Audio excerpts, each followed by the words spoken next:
అందరికీ నమస్కారం. ఈరోజు మనమొక అసాధారణమైన ప్రయాణం గురించి మాట్లాడుకోబోతున్నాం. అదే దళపతి విజయ్ జీవన ప్రస్థానం. ఒక సాధారణ నటుడిగా మొదలైన ఆయన ప్రయాణం ఒక తిరుగులేని నాయకుడిగా ఎలా మారిందనేది ఈ విశ్లేషణలో మనం చాలా లోతుగా చూడబోతున్నాం. మీలో ఎప్పుడైనా ఎవరికైనా ఈ ఆలోచన వచ్చిందా? కేవలం ఒక చైల్డ్ ఆర్టిస్ట్గా కెరీర్ మొదలుపెట్టిన ఒక వ్యక్తి ఈరోజు భారతదేశంలోనే అతిపెద్ద ఐకాన్స్లో ఒకరిగా ఎలా ఎదిగారు అని? వినడానికి సింపుల్గా ఉన్నా దీని వెనక దశాబ్దాల కష్టం, ఎన్నో సవాళ్లు దాగి ఉన్నాయి. ఇదొక పర్ఫెక్ట్ క్లాసిక్ హీరో జర్నీ అని చెప్పొచ్చు. మరి ఈ ప్రయాణాన్ని మనం 5 ముఖ్యమైన దశలుగా చూద్దాం. ఆయన బాల్యం, స్టార్డమ్ వైపు వేసిన అడుగులు, తిరుగులేని దళపతి శకం, ఆయన చేసిన సేవా కార్యక్రమాలు, ఆఖరుగా ఆయన రాజకీయ ప్రవేశం. సరే, ఇక ఏమాత్రం ఆలస్యం చేయకుండా మనం మొదటి దశలోకి వెళ్ళిపోదాం. అదే బాల్యం మరియు కెరీర్ ప్రారంభం. ఆయన పునాది ఎక్కడ పడిందో ఒకసారి గమనిద్దాం. ముందుగా అందరిలాగే సాధారణ బాల్యం. ఆ తర్వాత పెద్దగా అంచనాలు లేకుండానే బాలనటుడుగా కెరీర్ ప్రారంభం. ఇక ఫైనల్గా ఒక లీడ్ యాక్టర్గా అంటే హీరోగా ఇండస్ట్రీకి పరిచయం అవ్వడం. రేపటి దళపతికి కావలసిన గట్టి పునాది ఖచ్చితంగా ఈ తొలి రోజుల్లోనే పడిందని చెప్పాలి. ఇక రెండవ దశ విషయానికి వస్తే స్టార్డమ్ వైపు ప్రయాణం. ఇక్కడ మనం ఒక ఆసక్తికరమైన విషయం గమనించాలి. మొదట్లో ఆయన ఎక్కువగా లవర్ బాయ్ అంటే రొమాంటిక్ హీరో పాత్రలే చేసేవారు. కానీ మిడ్ కెరియర్కొచ్చేసరికి ఒక మాస్టర్ స్ట్రోక్ వేశారు.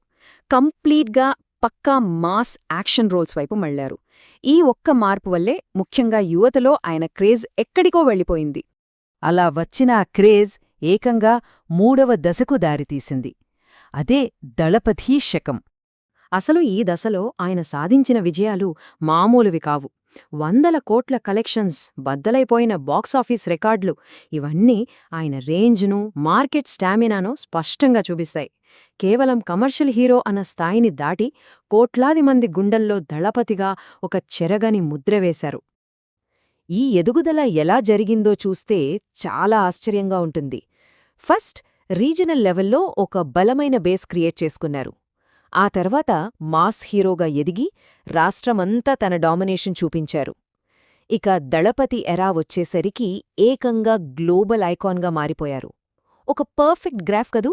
ఇక మనం మాట్లాడుకోబోయే 4వ దశ సేవా కార్యక్రమాలు మరియు సామాజిక బాధ్యత. ఆయన జీవితం కేవలం సినిమాలకే పరిమితం కాలేదు సుమా. పేద విద్యార్థులకు చదువు కోసం సహాయం చేయటం దగ్గర్నుంచి ప్రకృతి విపత్తులు వచ్చినప్పుడు భారీగా విరాళాలివ్వటం, ఇంకా ఎన్నో సామాజిక కార్యక్రమాలు చేయటం, ఇవన్నీ ఆయన పబ్లిక్ ఇమేజ్ను పూర్తిగా మార్చేశాయి.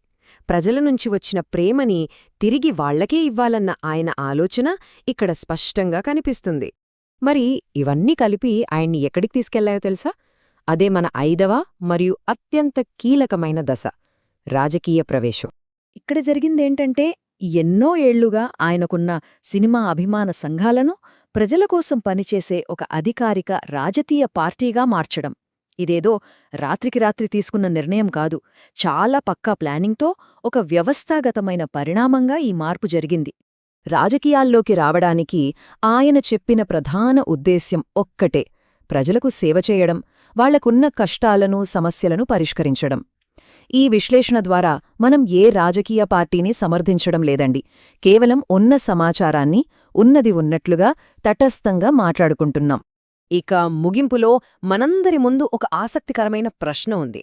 ఒక అగ్రశ్రేణి సూపర్ స్టార్ ఇలా పూర్తిస్థాయి రాజకీయాల్లోకి రావడం వల్ల భవిష్యత్తులో ప్రాంతీయ రాజకీయాల్లో, అలాగే సినిమా రంగంలో ఎలాంటి పరిణామాలు జరగబోతున్నాయి?